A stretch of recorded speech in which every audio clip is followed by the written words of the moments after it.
Hi అండి. Excellent hair growth ఎయిర్లు shampoo powder సున్నిపిండి 3 కూడా న్యాచురల్ అండి. 1 ఇయర్ బేబీస్ నుంచి ఎవరైనా యూజ్ చేయొచ్చు.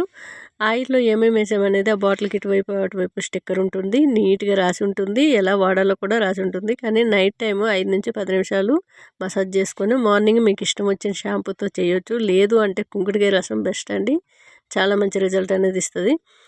కుంకుడుకాయ పౌడర్ ఎవరైనా న్యాచురల్గా కావాలి అనుకుంటే కుంకుడుకాయ, సీగకాయ, ఉసిరిపప్పు, మెంతులు ఈ 4 పౌడర్ చేసిన పౌడర్ అండి. ఇది చాలా చక్కటి రిజల్ట్ అనేది ఉంది. కానీ రుద్దుకోవడం రాని వాళ్ళు ఈ పౌడర్ యూజ్ చేయకపోవడమే మంచిది. కుంకుడుకాయ వాడే వాళ్ళకి మాత్రమే ఇది తీసుకుంటే చాలా ఈజీగా అనిపిస్తుంది. ఎందుకంటే ఎలా రుద్దుకోవాలనేది మీకు అలవాటు ఉంటుంది కాబట్టి అర్థమవుతుంది. అదే షాంపూలు వాడి ఇప్పుడు వాడుతామంటే వాళ్ళకి పౌడర్ అనేది నచ్చదండి. పెట్టుకోకపోవడమే మంచిది. సున్నిపిండి అయితే ఫేసు గ్లో వస్తుంది. పింపుల్స్ మచ్చలు తీసేస్తుంది. వైట్గా మంచిగా అవుతుంది. ఒకసారి ట్రై చేయండి. ఓకేనా? బాయ్ అండి.